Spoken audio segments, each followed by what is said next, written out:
السلام عليكم ورحمة الله وبركاته. إن الحمد لله نحمده ونستعينه ونستغفره ونعوذ بالله من شرور أنفسنا ومن سيئات أعمالنا.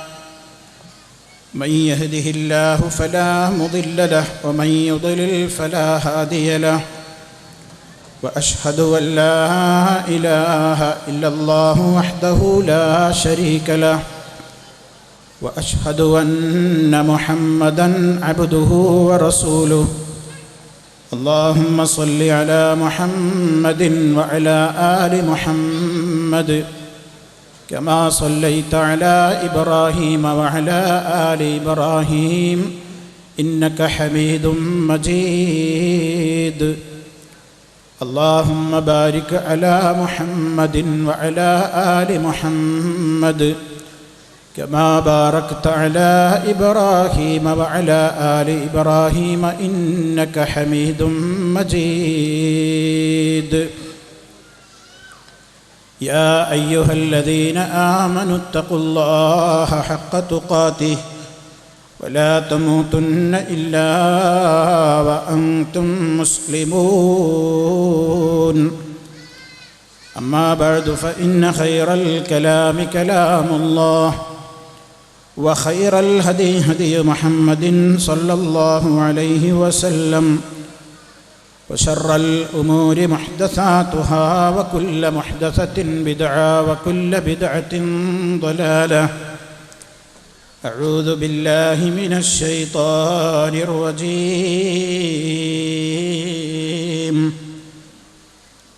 وأن المساجد لله فلا تدعوا مع الله أحدا. يا من يرى ما في الضمير ويسمع أنت المعد لكل ما يتوقع. يا من يرجى للشدائد كلها. يا من إليه المشتكى والمفزع. يا من خزائن رزقه في قول كن أمن فإن الخير عندك أجمع. ما لي سوى فقري إليك وسيلة فبالافتقار إليك فقري يدفع. ما لي سوى قرعي لبابك حيلة فلئن رددت فأي باب نقرع. ومن الذي يدعو واهتف باسمه إن كان فضلك عن فقيرك يمنع. حاشا لجودك أن تقنط عاصيا الفضل أجزل والمواهب أوسع.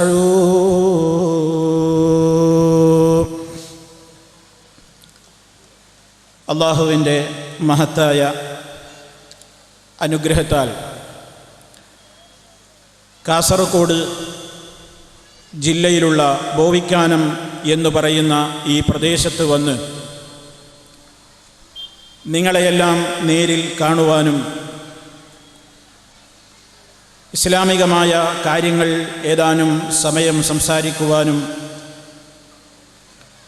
സർവശക്തനായ അല്ലാഹു റബ്ബുൽ ആലമീൻ നമുക്ക് തൗഫീഖ് നൽകിയിരിക്കുകയാണ്. ഈ വിജ്ഞാന വേദിയിൽ വന്നിരിക്കുന്ന എൻ്റെ പ്രിയപ്പെട്ട സഹപ്രവർത്തകർ, എൻ്റെ പ്രിയങ്കരരായ സഹോദരി സഹോദരന്മാർ, സുഹൃത്തുക്കൾ, അല്ലാഹു റബ്ബുൽ ആലമീൻ നമ്മുടെ ഈ ഒരുമിച്ച് കൂടൽ ഒരു സ്വാലിഹായ അമലായി നമ്മിൽ നിന്ന് ഖബൂൽ ചെയ്യുകയും സന്തോഷത്തോടുകൂടി സ്വർഗലോകത്ത് നമുക്കെല്ലാം ഇതുപോലെ ഒന്നിച്ചിരിക്കുവാനുള്ള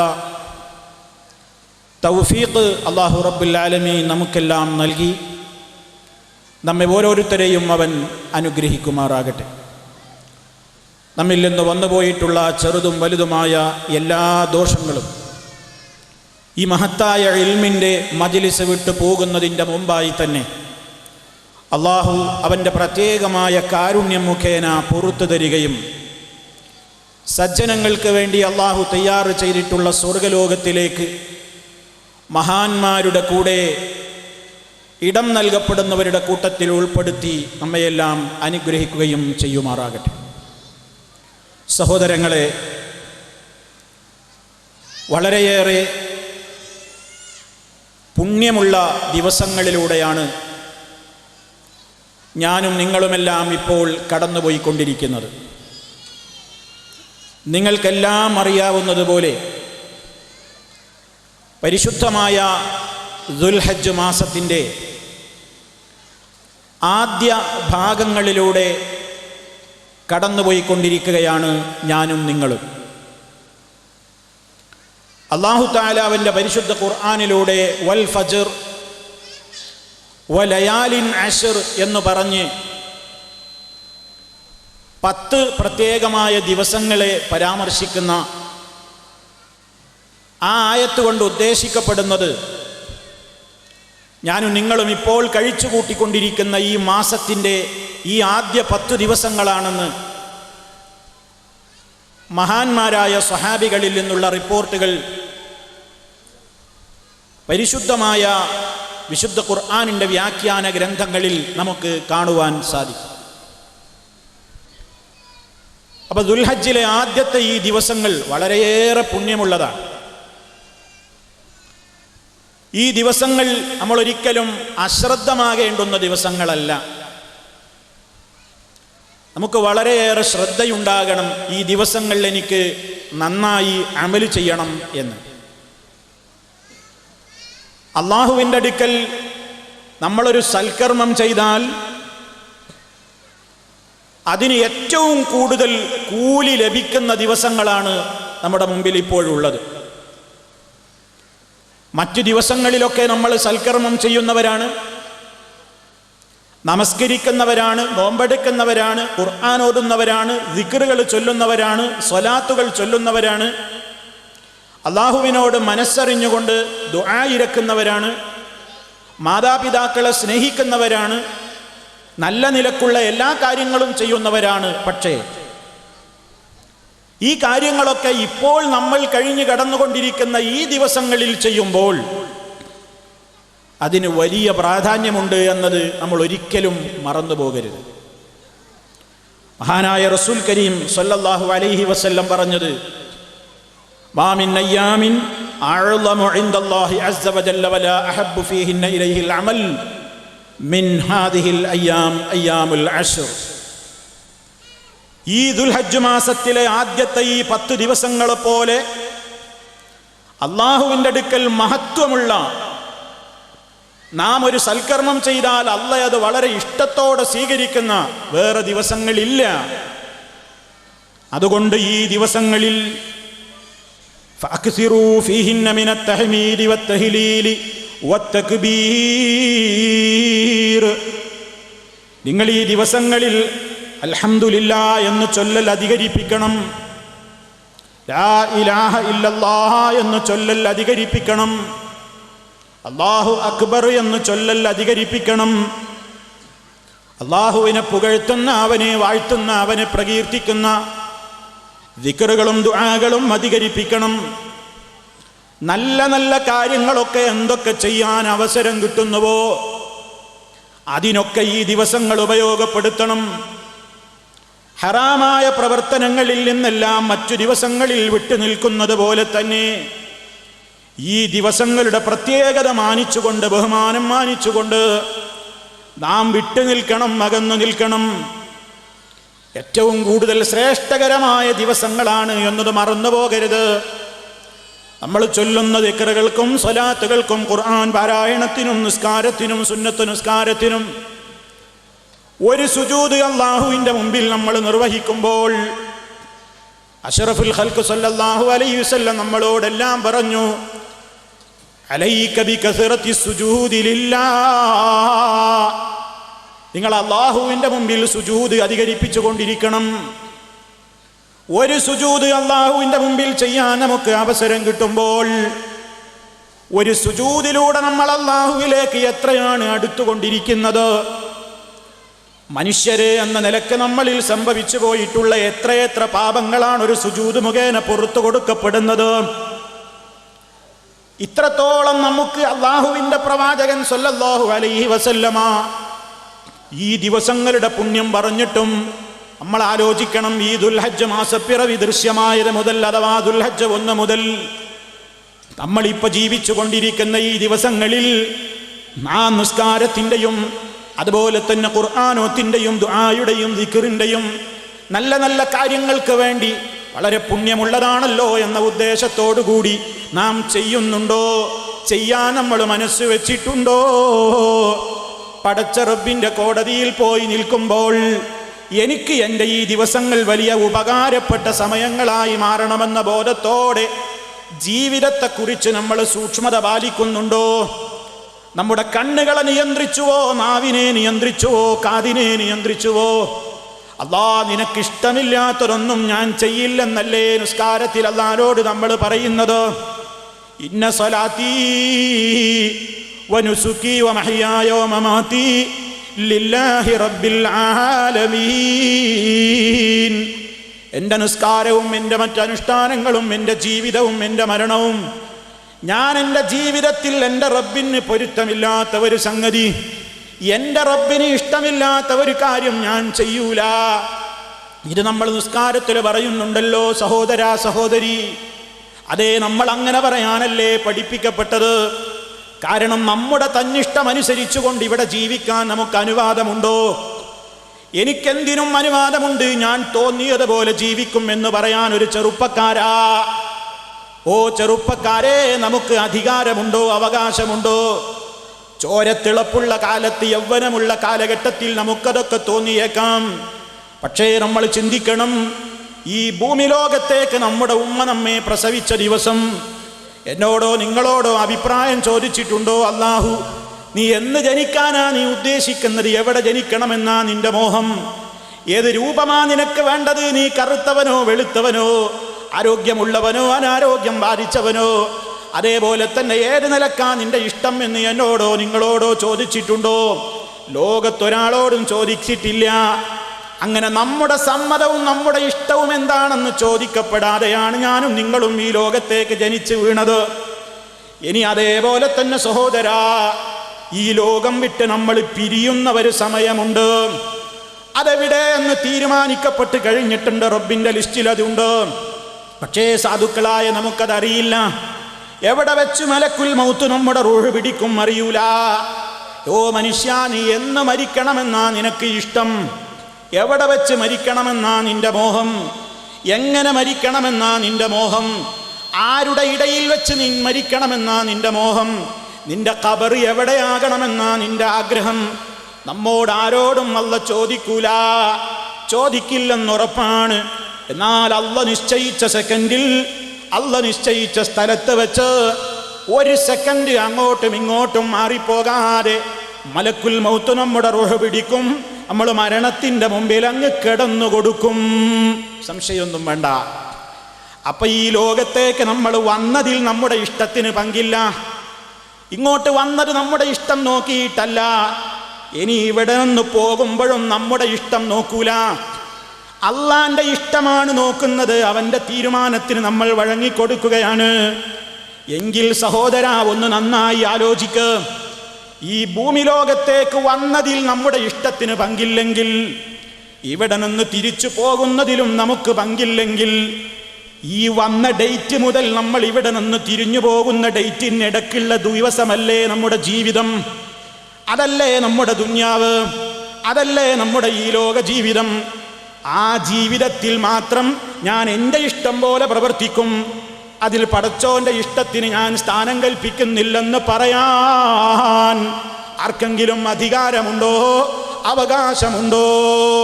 ഒരിക്കലുമില്ല.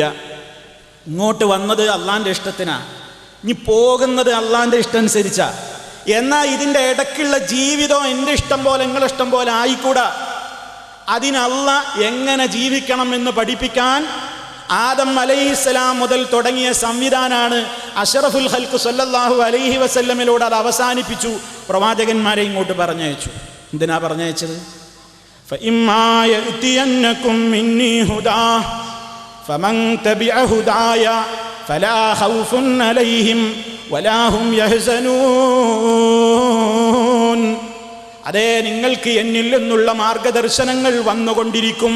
നമ്മുടെ ഉമ്മയോടും ഉപ്പയോടും അല്ല പറഞ്ഞത് ആ ഭൂമിയിലേക്ക് വരുമ്പോൾ എന്നിൽ നിന്നുള്ള മാർഗദർശനം നിങ്ങൾക്ക് വന്നു കിട്ടും. അങ്ങനെ വന്നു കിട്ടുമ്പോൾ നിങ്ങൾ എന്ത് വേണം? ഫമൻ തബിഅ ഹുദായ, എൻ്റെ സന്മാർഗത്തെ ആര് പിൻപറ്റിയോ, ഫലാ ഖൗഫുൻ അലൈഹിം വലാ ഹും യഹ്സനൂൻ, അവർക്കൊരിക്കലും ഭയപ്പെടേണ്ടി വരില്ല, അവർ ദുഃഖിക്കേണ്ടി വരില്ല. അതേ അവസരത്തിൽ ആര് എൻ്റെ തീരുമാനത്തെ സ്വീകരിക്കാതെ ധിക്കാരിയായിക്കൊണ്ട് ജീവിച്ചുവോ അവൻ ശാശ്വതമായി നരകത്തിയിലായിരിക്കും. ഈ പറഞ്ഞ നിയമം കൊണ്ടാണ്, ഈ നിർദ്ദേശവുമായിട്ടാണ് ഈ ഭൂമിയിൽ നമ്മുടെ ഉമ്മയായ ഹവ്വാവും നമ്മുടെ ഉപ്പയായ ആദമും ലോകത്താദ്യമായി ജീവിതം ആരംഭിച്ചത്. മനുഷ്യ സമൂഹത്തോടും മുഴുവനുമുള്ള അള്ളാഹുവിൻ്റെ കൽപ്പനയാണത്. ഇവിടെ ജീവിക്കേണ്ടത് തന്നിഷ്ടമനുസരിച്ചല്ല. ഇവിടെ ജീവിക്കേണ്ടത് ഇങ്ങോട്ട് നമ്മെ പറഞ്ഞയച്ച റബ്ബിന് ചില നിയമങ്ങളുണ്ട്. ആ നിയമങ്ങൾ പാലിച്ചുകൊണ്ടേ ജീവിക്കാവൂ. എങ്കിലേ നീ ഒരിക്കൽ പിരിഞ്ഞു പോകുമ്പോൾ നിന്റെ ഖബറിടത്തിൽ സന്തോഷമുണ്ടാകൂ, നിന്റെ പരലോക ജീവിതം സന്തോഷമുള്ളതാകൂ. അതല്ല, ഞാനിവിടെ എൻ്റെ ആരോഗ്യം, എൻ്റെ കാശ്, എൻ്റെ സമ്പത്ത്, എൻ്റെ സ്വാധീനം, എൻ്റെ അധികാരം, എൻ്റെ വീട്, എൻ്റെ സ്വാതന്ത്ര്യം, എൻ്റെ നാട് എന്നൊക്കെ പറഞ്ഞ് തന്നിഷ്ടം പ്രവർത്തിക്കാൻ നിന്നാൽ നരകമാണെന്ന് അല്ലാഹു റബ്ബുൽ ആലമീൻ ഓർമ്മപ്പെടുത്തിയിരിക്കുന്നു. അല്ലാഹു റബ്ബുൽ ആലമീൻ നരകത്തിൻ്റെ കഠിന കഠോരമായ ശിക്ഷയിൽ നിന്ന് നമ്മെ എല്ലാവരെയും കാത്തു രക്ഷിക്കുമാറാകട്ടെ. സഹോദരങ്ങളെ, ഇപ്പോൾ വളരെയേറെ പുണ്യമുള്ള ദിവസങ്ങളിലൂടെയാണ് നമ്മൾ കടന്നു പോകുന്നത്. ഇനി കുറച്ച് ദിവസം കഴിഞ്ഞാൽ പെരുന്നാൾ വെള്ളിയാഴ്ച എഴുതാഘോഷിക്കുകയാണ് നമ്മൾ. അതിന് തൊട്ട് മുമ്പ് വരുന്ന ദിവസം നമ്മുടെ സഹോദരങ്ങൾ മുഴുവൻ അറഫാത്തിൻ്റെ മൈതാനിയിൽ ഒരുമിച്ച് കൂടുന്ന ദിവസമാണ്. അറഫാ ദിനം അള്ളാഹു ഏറ്റവും കൂടുതൽ നമ്മിലേക്ക് അടുത്ത് വരുന്ന ദിവസമാണ്. എന്നോട് ചോദിച്ചോളൂ, തരാമെന്ന് ഓഫർ പറയുന്ന ദിവസമാണ്. ധാരാളക്കണക്കിന് അവൻ്റെ അടിമകളെ നരകത്തിയിൽ നിന്നും മോചിപ്പിക്കുന്ന ദിവസമാണ്. ശൈത്താന് വല്ലാതെ ദേഷ്യം പിടിക്കുന്ന ദിവസമാണ്. കാരണം ശൈത്താൻ പണിയെടുക്കുന്നത് എന്തിനാ? നമ്മളെ സ്വർഗത്തിൽ നിന്ന് അകറ്റാൻ, നരകത്തിയിലേക്ക് അടുപ്പിക്കാൻ. അറഫാ ദിനത്തിലെ ഏറ്റവും വലിയ ഓഫർ എന്താ? നരകത്തിയിൽ നിന്ന് നിങ്ങൾക്ക് രക്ഷയുണ്ട്, സ്വർഗത്തിലേക്ക് നിങ്ങൾക്ക് പ്രവേശനം കിട്ടുന്ന എൻ്റെ ഏറ്റവും വലിയ റഹ്മത്ത് പ്രത്യേകമായി നിങ്ങൾക്ക് കിട്ടുന്ന ദിവസമാണെന്ന ഓഫറുള്ള ദിവസം. ശൈത്താന് കരയേണ്ടി വരില്ലേ? ശൈത്താന് വല്ലാത്ത സങ്കടം ഉണ്ടാകും. അതുകൊണ്ട് നമ്മൾ എന്ത് ചെയ്യുന്നു? അന്ന് പുണ്യം വാരിക്കൂട്ടാൻ വേണ്ടി നോമ്പെടുക്കുകയാണ്. അറഫാ ദിനത്തിലെ നോമ്പ് മഹാനായ നബി സല്ലല്ലാഹു അലൈഹി വസല്ലം പറഞ്ഞത്, അത് കഴിഞ്ഞ കാല ഒരു കൊല്ലത്തെ പാപം പൊറുക്കും, വരാൻ പോകുന്ന ഒരു കൊല്ലത്തെയും പാപത്തിന് പരിഹാരമാണ്. 2 കൊല്ലത്തെ നോമ്പിൻ്റെ തുല്യം 2 കൊല്ലത്തെ നമ്മുടെ ജീവിതത്തിൽ സംഭവിച്ചേക്കാവുന്ന പോരായ്മകൾക്ക് പരിഹാരമാണ് ഒരു ദിവസത്തെ നോമ്പ്. അതുകൊണ്ടും തീർന്നിട്ടില്ല. മൻസാമ യൗമൻ ഫീ സബീലില്ലാഹ്, ആരെങ്കിലും അള്ളാഹുവിൻ്റെ പൊരുത്തം ഉദ്ദേശിച്ചുകൊണ്ട് ഒരു ദിവസത്തിൽ ആരെങ്കിലും പടച്ച റബ്ബിൻ്റെ മാർഗത്തിൽ നോമ്പെടുത്താൽ ബാഅദല്ലാഹു വജ്ഹഹു അനിന്നാരി 70 ഖരീഫാ, അവൻ്റെ മുഖത്തെയും നരകത്തെയും വിട്ട് അള്ളാഹു 70ഓളം കൊല്ലത്തെ വഴിദൂരം ഇവൻ്റെ മുഖത്തെയും വിട്ട് നരകത്തെ അല്ലാഹു അകറ്റി നിർത്തുന്നതാകുന്നു. സ്വർഗം വേണ്ടേ ഉമ്മമാരെ? നരകത്തിൽ നിന്ന് രക്ഷപ്പെടണ്ടേ? സ്വർഗം വേണ്ടേ സഹോദരാ? നരകത്തിൽ നിന്ന് രക്ഷപ്പെടണ്ടേ? അതേ, ഒരു ദിവസത്തെ നോമ്പിന് പോലും 70 എത്രയോ വർഷത്തിൻ്റെ വഴിദൂരം നമ്മെ നരകത്തിൽ നിന്ന് അകറ്റാൻ മാത്രം പോരിശയുള്ളതാണെങ്കിൽ ഈ ദിവസങ്ങളെക്കുറിച്ച് നമ്മൾ അശ്രദ്ധയിലാകുമോ? ഈ ദിവസങ്ങളെക്കുറിച്ച് നമുക്ക് ശ്രദ്ധയില്ലാതെ തള്ളിക്കളയാൻ ഒക്കുമോ? കഴിയില്ല. ഇനി അതാ ദുൽഹജ്ജ് 8 തന്നെ നമ്മുടെ സഹോദരങ്ങൾ അവിടെ ഹജ്ജ് തുടങ്ങും. ദുൽഹജ്ജ് 8 അവരെല്ലാം കുളിച്ച് ഇഹ്റാമിൽ പ്രവേശിച്ച് എല്ലാവരും മിനായിലേക്ക് ഒഴുകും. ധാരാളം ആളുകൾ ഇവിടുന്നൊക്കെ പോയിട്ടില്ലേ? ദുൽഹജ്ജ് 8 അവർ മിനായിലേക്ക് പുറപ്പെടും. ഇഹ്റാം ചെയ്തിട്ട് മിനായിലേക്ക് പോകും.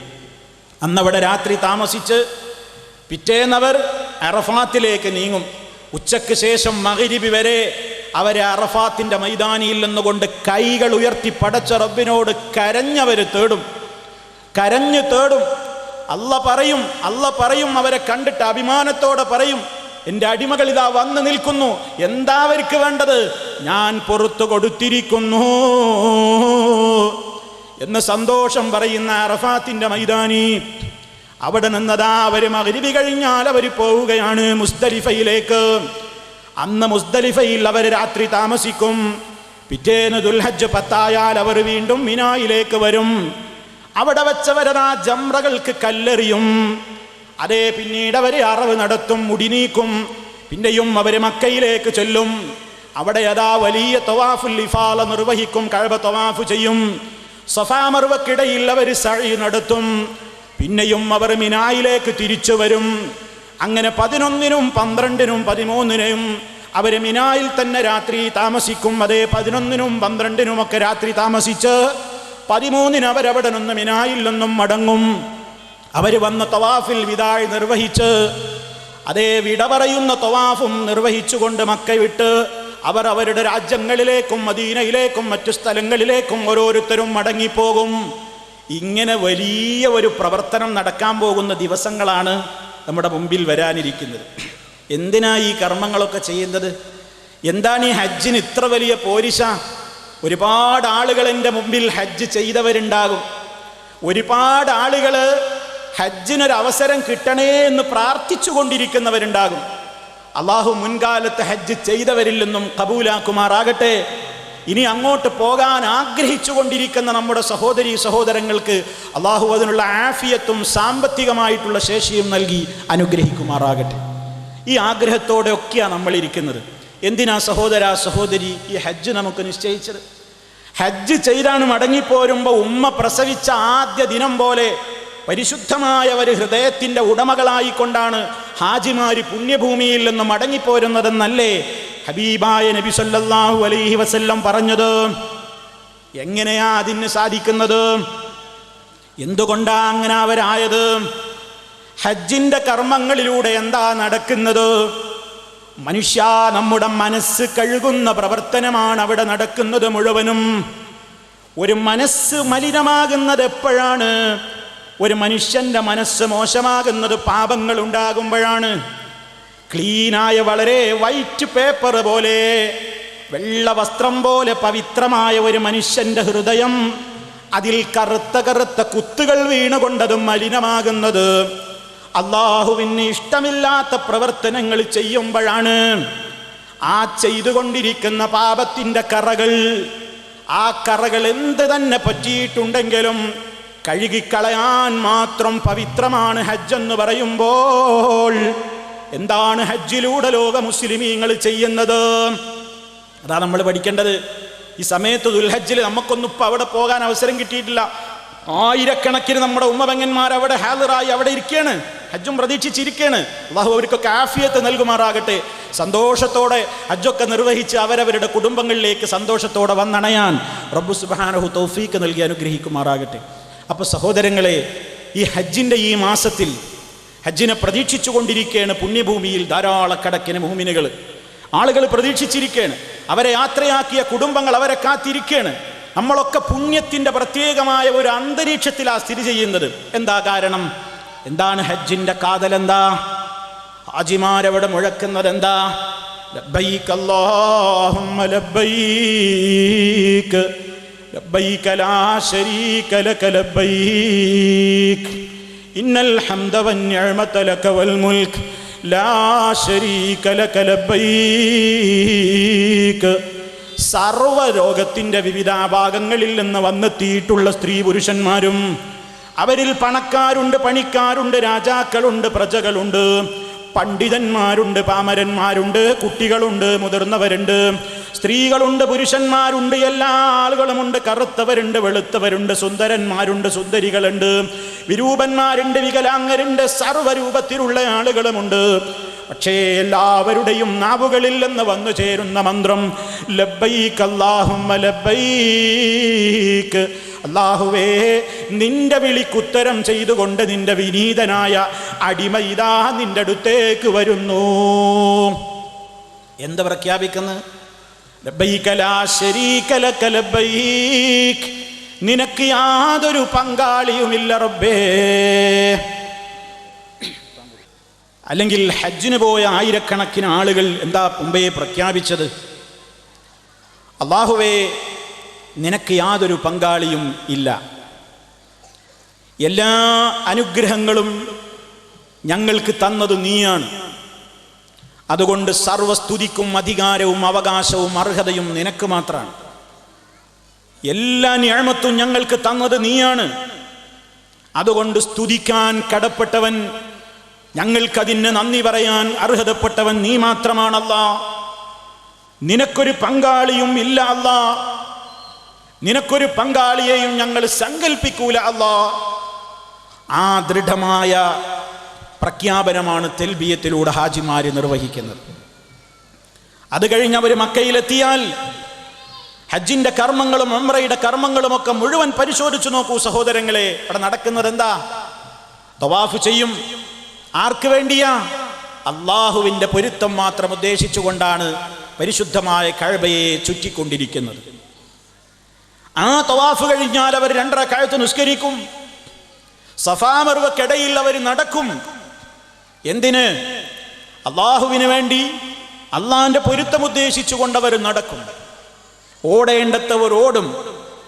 അതെ, അവിടെ എത്തുമ്പോ മഹദിയായ നമ്മുടെ ഉമ്മയുടെ ഓർമ്മ നമ്മുടെ മനസ്സിലേക്ക് വരും.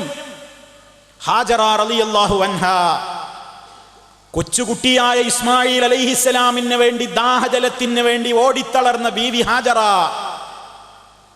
മുസ്ലിം നേതാക്കളായ സർവ സ്ത്രീകൾക്കും നേതാവാണവർ. ആ നിലക്ക് അത്യുന്നതമായ പദവി കിട്ടിയ ഹാജറ റളിയല്ലാഹു അൻഹാ അവിടെ എത്തുമ്പോൾ ഓർക്കും. അതുപോലെ തന്നെ മിനായിൽ താമസിക്കുമ്പോൾ മിനായിലേക്കൊരു മോനെ അറുക്കാൻ വേണ്ടി ഇബ്രാഹിം അലൈഹിസ്സലാം ഇസ്മായിലിന്റെ കയ്യും പിടിച്ച് കൊണ്ടുപോയ ഓർമ്മ വരും. ഒരുപാട് ഓർമ്മകൾ അവിടെ നടക്കുന്ന മുഴുവൻ കർമ്മങ്ങളിലും നമുക്ക് വലിയ ചരിത്രങ്ങൾ ഓർമ്മ വരും. അതൊക്കെ നമുക്കെന്താ നൽകുന്ന സന്ദേശം? ആ പരിശുദ്ധമായ കഅബ കാണുമ്പോൾ, അതെ, അത് പടുത്തുയർത്തിയ മഹാനായ ഖലീലുല്ലാഹി ഇബ്രാഹിം അലൈഹിസ്സലാം സഹായം ചെയ്തു കൊടുത്തുകൊണ്ട് ഒപ്പം നിന്ന് തൊഴിൽ ചെയ്ത ഇസ്മായിൽ അലൈഹിസ്സലാം, അവിടെ വരാത്ത പ്രവാചകന്മാരുണ്ടോ? ആ കഅബയുടെ പരിസരത്ത് എത്താത്ത നബിമാരുണ്ടോ? ആ കഅബ പ്രദക്ഷിണം ചെയ്യാത്ത നേതാക്കളുണ്ടോ? അതേ, മഹത്തുക്കൾ മുഴുവനും വന്നു ചേർന്നിട്ടുള്ള പവിത്രമായ മണ്ണ്. അങ്ങനെ മക്കയുടെയും മദീനയുടെയും ആഹറമാകുന്ന മണ്ണ് അവിടെ വെച്ച് ലോകത്തിലേക്ക് മുഴുവൻ പ്രസരിപ്പിച്ച ഒരു സന്ദേശമുണ്ട്. ആ പ്രദേശത്ത് നിന്ന് ലോകം മുഴുവൻ അതാ പ്രകാശം വരുത്തിയ ഒരു ശബ്ദമുണ്ട്. ആ ശബ്ദം എന്താണ്? ലാ ഇലാഹ ഇല്ലല്ലാഹ്, അല്ലാഹുവല്ലാതെ ആരാധനയ്ക്ക് തരപ്പെട്ട ഒരു ശക്തിയും വേറെ ഇല്ല. കാലാകാലങ്ങളിൽ വന്ന നബിമാര് മുഴുവനും ആ മുദ്രാവാക്യം സമൂഹത്തിന്റെ മുമ്പിൽ മുഴക്കി. മുഴുവൻ പ്രവാചകന്മാരും അവരവരുടെ ജനങ്ങളോട് ആ കാര്യം പഠിപ്പിച്ചു. അങ്ങനെ നബി സല്ലല്ലാഹു അലൈഹി വസല്ലമിന്റെ കാലമെത്തിയപ്പോൾ ഇസ്ലാം അങ്ങ് പൂർണ്ണമായി. ദീനുൽ ഇസ്ലാമിനെ പൂർത്തിയാക്കിക്കൊണ്ടുള്ള പ്രഖ്യാപനം നടത്തിയത് അതേ വരാൻ പോകുന്ന അറഫാ ദിനത്തെ പോലെയുള്ള ഒരു അറഫാ ദിനത്തിലാണ്. ആ അറഫാ ദിനത്തിലാണ് അല്ലാഹ് പ്രഖ്യാപിച്ചത്, അൽയൗമ അക്മൽതു ലക്കും ദീനക്കും വഅത്മംതു അലൈക്കും നിഅമതി വറദീതു ലക്കുമുൽ ഇസ്ലാമ ദീനാ. ഇന്നത്തെ ദിവസം നിങ്ങൾക്ക് നിങ്ങളുടെ ദീന് ഞാൻ പൂർത്തിയാക്കി തന്നിരിക്കുന്നു. ഇസ്ലാമാകുന്ന അനുഗ്രഹം ഞാൻ നിങ്ങൾക്ക് സമ്പൂർണമാക്കി തന്നിരിക്കുന്നു.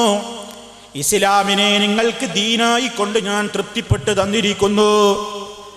അത് അല്ലാഹ് പ്രഖ്യാപിച്ചു. നബി സല്ലല്ലാഹു അലൈഹി വസല്ലം അതാ ആയിരക്കണക്കിന് സഹാബിമാരെ സാക്ഷി നിർത്തിക്കൊണ്ടത് പഠിപ്പിച്ചു. അങ്ങനെ ഇസ്ലാം അവിടെ പരിപൂർണമാക്കി മഹാനായ നബി സല്ലല്ലാഹു അലൈഹി വസല്ലം അതാ അവിടുത്തെ മുമ്പിൽ തടിച്ചുകൂടിയ ആയിരക്കണക്കിന് സഹാബിമാരെ നോക്കിയിട്ട് ചോദിച്ചു, ഓ സഹാബിമാരേ, ഞാൻ എന്നെ ഏൽപ്പിച്ച ഉത്തരവാദിത്വം നിങ്ങളുടെ മുമ്പിൽ കൃത്യമായി ഞാൻ പഠിപ്പിച്ചു തന്നില്ലയോ?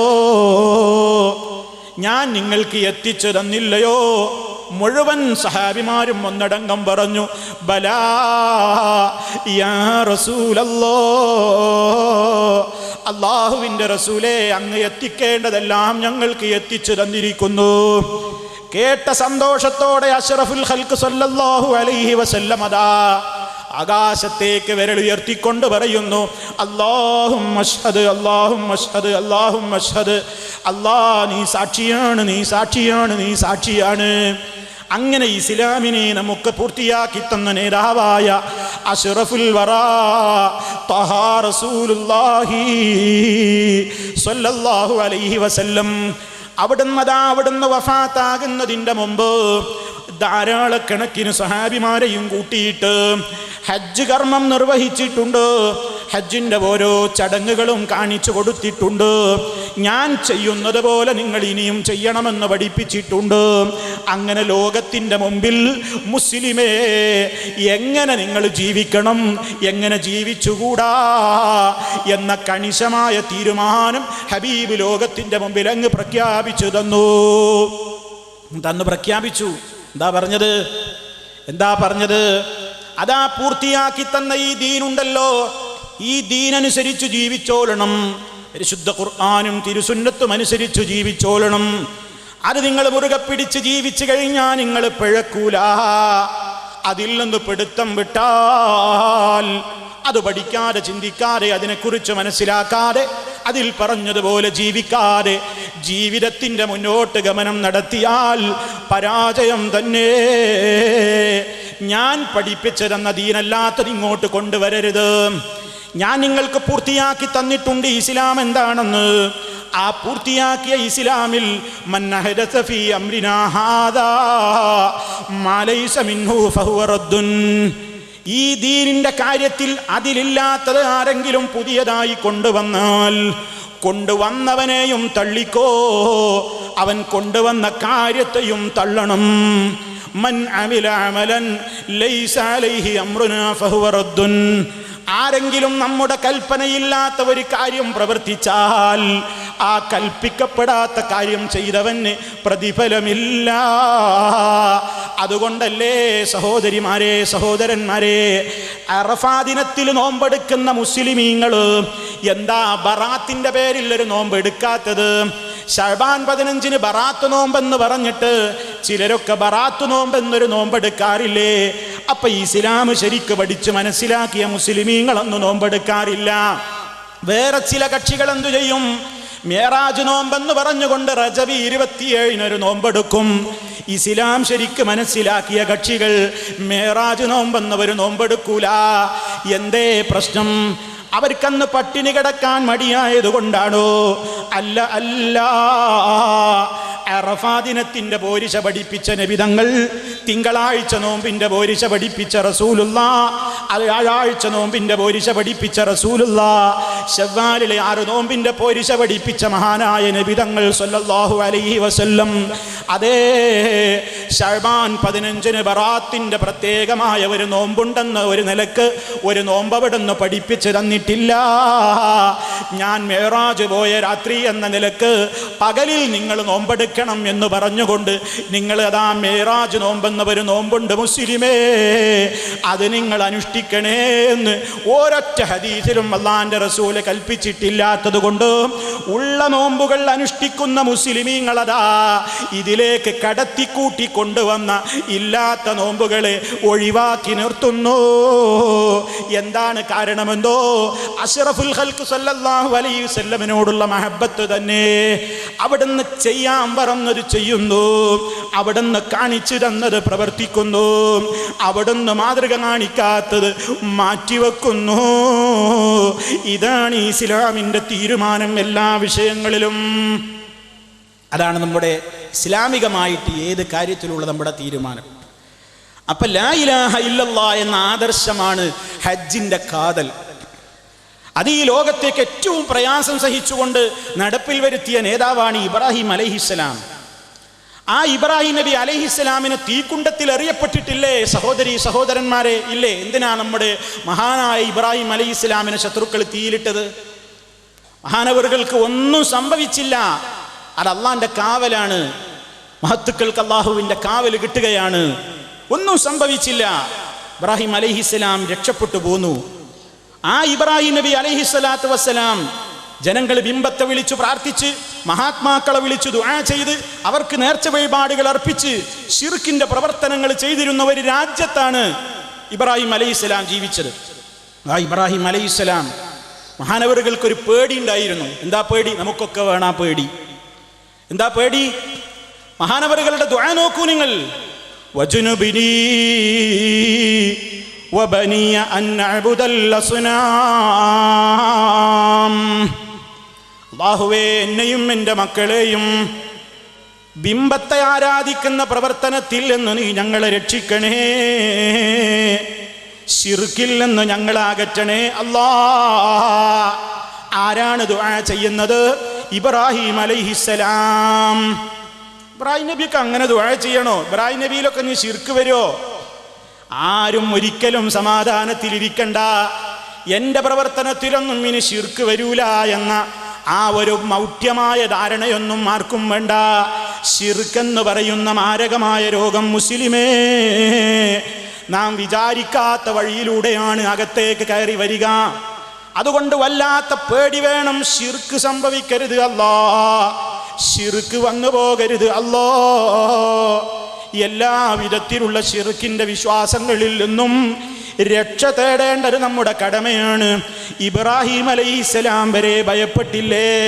ശിർക്കിനെതിരെ പോരാട്ടം നടത്തിയിട്ട് തീക്കുണ്ടത്തിൽ വരെ എടുത്തെറിയപ്പെട്ട നേതാവിന് പോലും സമാധാനമില്ല. ഞാനും എൻ്റെ മക്കളും ശിർക്കിലേക്ക് പോയാലോ?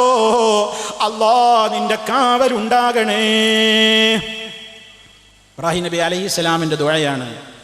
അഷ്റഫുൽ ഖൽഖ് സല്ലല്ലാഹു അലൈഹി വസല്ലം പഠിപ്പിച്ചു, അശ്ശിർക്കു, അതാ ശിർക്ക് എന്ന് പറയുന്നത് വലിയ ഗൗരവമുള്ള സംഗതിയാണ്. നിങ്ങൾ അതിനെ പേടിക്കണം. അത് നിങ്ങളിലേക്ക് കടന്നു കയറി വരുന്നത് അഖ്ഫാ മിൻ ദബീബിൻ നംലി, ഉറുമ്പ് അരിച്ചരിച്ച് കയറി വരുന്നത് നിങ്ങൾ അറിയാത്തത് പോലെ വളരെ രഹസ്യമായി നിങ്ങൾ അറിയാതെ ശിർക്ക് നിങ്ങളിലേക്ക് കടന്നു വരും ജനങ്ങളെ. അതുകൊണ്ട് ശിർക്കിൽ നിന്ന് ഭയപ്പെട്ടോളണം, ശിർക്ക് വരാതെ നോക്കണേ. കാരണം അല്ലാഹു റബ്ബുൽ ആലമീൻ പറഞ്ഞല്ലോ, ഇന്ന ശിർക ലദുൽമുൻ അളീം. ശിർക്ക് വമ്പിച്ച അക്രമം തന്നെ. ഏത് പാപങ്ങളും അല്ലാഹു ഒരുപക്ഷെ പുറത്തു കൊടുത്തേക്കും. എന്നാൽ തൗബ ചെയ്യാതെ ഒരാൾ ശിർക്ക് ചെയ്ത് മരണപ്പെട്ട് കഴിഞ്ഞാൽ ഇന്നല്ലാഹ ലാ യഗ്ഫിറു അൻ യുശ്റക ബിഹി വയഗ്ഫിറു മാ ദൂന ദാലിക ലിമൻ യശാ. അല്ലാഹ് അവനിൽ പങ്കു ചേർക്കുന്നത് ഒരിക്കലും പൊറുക്കുന്നതല്ല. അതിൽ താഴെയുള്ള പാപങ്ങൾ ഒരുപക്ഷേ അവൻ ഉദ്ദേശിക്കുന്നവർക്ക് അവൻ പൊറുത്തു കൊടുത്തേക്കാം. ശിർക്ക് ചെയ്ത് ജീവിച്ച് അങ്ങനെ തന്നെ തൗബയില്ലാതെ കണ്ട് മരണപ്പെട്ടാൽ അല്ലാഹ് പൊറുക്കുന്ന പ്രശ്നമില്ല. പടച്ചറപ്പിന് വമ്പിച്ച കോപം തന്നെ. ഇത്ര മാരകമാണ് ശിർക്ക്. അതുകൊണ്ട് ലോകത്ത് വന്ന എല്ലാ നബിമാരും ജനങ്ങളെ ആദ്യം പഠിപ്പിച്ചത് തൗഹീദും ശിർക്കുമാണ്. അത് വന്നു പോകരുത്, അത് വരുന്നത് സൂക്ഷിക്കണം എന്ന് എല്ലാവരോടും പഠിപ്പിച്ചു. വളരെ കൃത്യമായി അതിൻ്റെ എല്ലാ വശങ്ങളും മഹാനായ നബി സല്ലല്ലാഹു അലൈഹി വസല്ലം സമൂഹത്തിൻ്റെ മുമ്പാകെ പഠിപ്പിച്ചു. അതിനുള്ള ഇസ്ലാമിൻ്റെ ആരാധനകൾ മുഴുവനും അത് അരക്കിട്ടുറപ്പിക്കാനാ. 5 നേരത്തെ നിസ്കാരം എന്തിനാ സഹോദരാ സഹോദരി?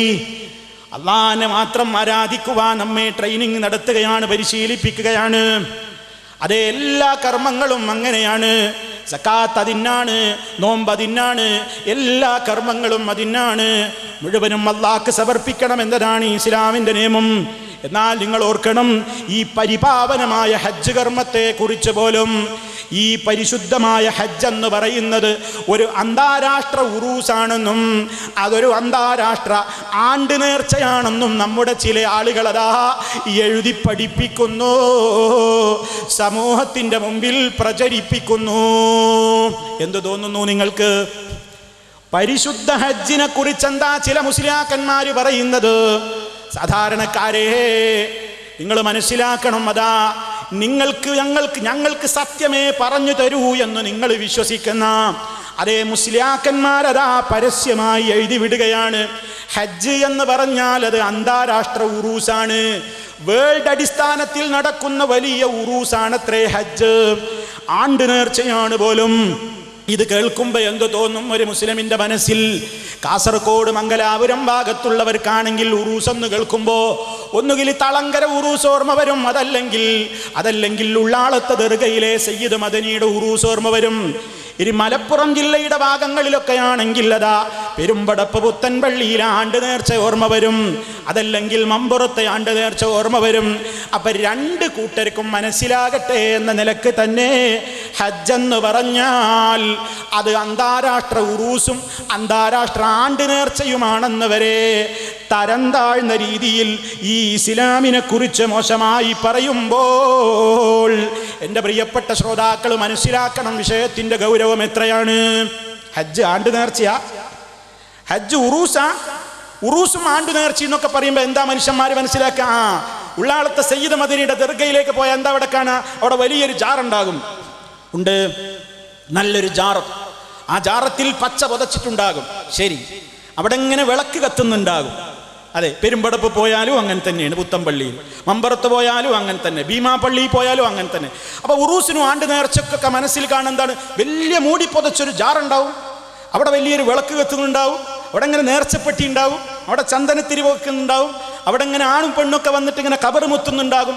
അപ്പം അന്താരാഷ്ട്ര ആണ്ട് നേർച്ച ഉറൂസ് എന്നൊക്കെ പറഞ്ഞാൽ ഹജ്ജിന് പോയിട്ടില്ലാത്ത ആളുകൾ വിചാരിക്കും അവിടെ മക്കത്തി എന്ന വലിയൊരു ജാറുണ്ട്, അവിടെ ഇബ്രാഹിം നബിയുടെ ജാറാണ്, ഇസ്മായിൽ നബിയുടെ ജാറാണ്, ഹാജറ ബീവിയുടെ ഉറൂസാണ്.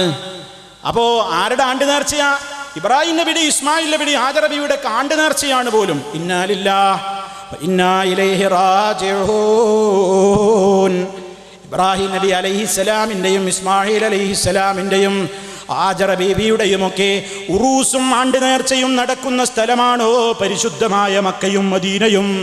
അതെ, അവിടെ അതിനാണോ പോകുന്നത്?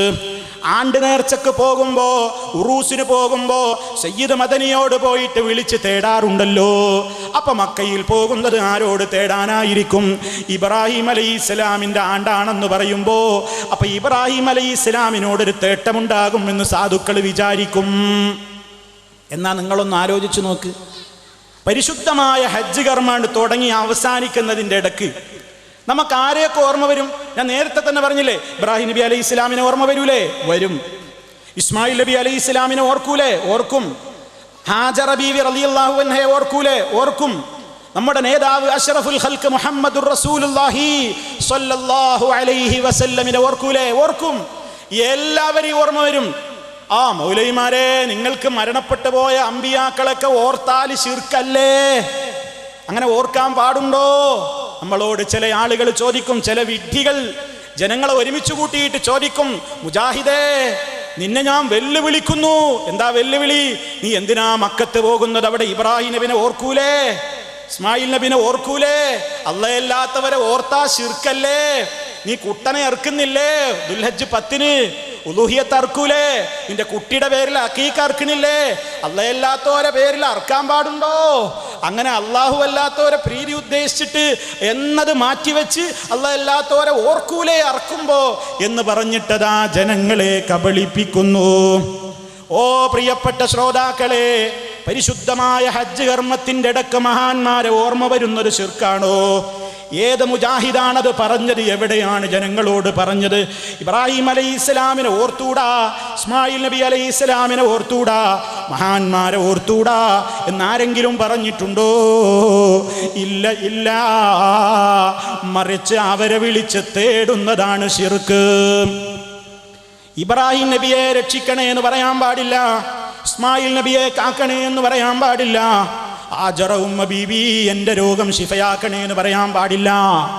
അങ്ങനെ മഹത്തുക്കളോട് വിളിച്ച് തേടുന്നതാണ് ശിർക്ക്. ഹജ്ജ് ഒരാണ്ട് നേർച്ചയാണെങ്കിൽ അത് പറയുന്ന കക്ഷികൾ ജനങ്ങളോട് പറയട്ടെ, ഹജ്ജിന്റെ ഏത് ദിക്റിലാണ് മക്കയിൽ ചെന്ന് മദീനയിൽ ചെന്നൊക്കെ മടങ്ങിപ്പോരുന്നതിൻ്റെ ഇടക്ക് യാ ഇബ്രാഹീം അഗ്സിനി, യാ ഇസ്മായിൽ അഗ്സിനി, യാ ഹാജർ അഗ്സിനി, ഓ ഇബ്രാഹിം നബിയെ എന്നെ രക്ഷിക്കണേ, ഇസ്മായിൽ നബിയെ എന്നെ കാക്കണേ, ഹാജറ ഉമ്മ ബീവിയെ എനിക്ക് രക്ഷ നൽകണേ എന്ന് പറയുന്ന ഒരൊറ്റ ദിക്ർ ഹജ്ജിലുണ്ടോ? ഹജ്ജിന് പോയവരില്ലേ ഇവിടെ? നിങ്ങൾ പഠിച്ച ഏതെങ്കിലും ഹജ്ജിന്റെ കർമ്മങ്ങളിൽ ഇബ്രാഹിം നബിയെ വിളിക്കലുണ്ടോ? ഇസ്മായിൽ നബിയെ വിളിക്കലുണ്ടോ? ഇനി അവരെ നേരിട്ട് വിളിക്കുന്നില്ലെങ്കിൽ പോകട്ടെ, അല്ലാഹുവേ ഇബ്രാഹിം നബി അലൈഹിസ്സലാമിന്റെ ഹക്ക് ജാഹ് ബർക്കത്ത് കൊണ്ട് നീ എനിക്ക് പുറത്തു തരണേ എന്നൊരു ദുആയുണ്ടോ? ഇസ്മായിൽ നബി അലൈഹിസ്സലാമിന്റെ ബർക്കത്ത് കൊണ്ട് പൊറുക്കണേ എന്നൊരു ദുആയുണ്ടോ? ഹാജറ ബീവിയുടെ ബർക്കത്ത് കൊണ്ട് എൻ്റെ രോഗം ശിഫയാക്കണേ എന്നൊരു ദുആയുണ്ടോ? ഒരിക്കലും അവിടെ അങ്ങനെ ഒരു ദുആയുമില്ലല്ലോ. പിന്നെ എന്തിനാ നിങ്ങൾ ആണ്ട് നേർച്ചയെന്ന് പറയുന്നത്? അപ്പൊ കബളിപ്പിക്കുക. അതുകൊണ്ട് ആരും അതിൽ കുടുങ്ങിപ്പോകണ്ട. ലക്ഷക്കണക്കിന് ആളുകൾ ഇക്കൊല്ലം പോയതും മുമ്പ് പോയതും ഇപ്പൊ അവിടെ കാത്തിരിക്കുന്നതൊന്നും അന്താരാഷ്ട്ര ഉറൂസിനല്ല, ആണ്ട് നേർച്ചക്കല്ല. അത് അല്ലാഹുവിന്റെ മുമ്പിൽ അവരുടെ വിശ്വാസത്തിന്റെ തെളിമ അത് പ്രഖ്യാപിക്കാനും പ്രകടിപ്പിക്കാനും വേണ്ടി തന്നെയാണ്. അതാണ് ലോക മുസ്ലിമീങ്ങൾ എല്ലാ ദിവസവും അവർ പ്രഖ്യാപിക്കുന്നത്. അഷ്ഹദു അല്ലാ ഇലാഹ ഇല്ലല്ലാഹ്, അഷ്ഹദു അന്ന മുഹമ്മദർ റസൂലുള്ളാഹ്. സർവലോക രക്ഷിതാവായ അല്ലാഹുവിനെ അല്ലാതെ ഞാൻ ആരാധിക്കൂല. പടച്ച റബ്ബല്ലാതെ നമുക്ക് ദുആ ചെയ്യാനില്ല, റബ്ബിനോടല്ലാതെ നമുക്ക് പ്രാർത്ഥിക്കാനില്ല, റബ്ബിനോടല്ലാതെ നമുക്ക് തേടാനില്ല.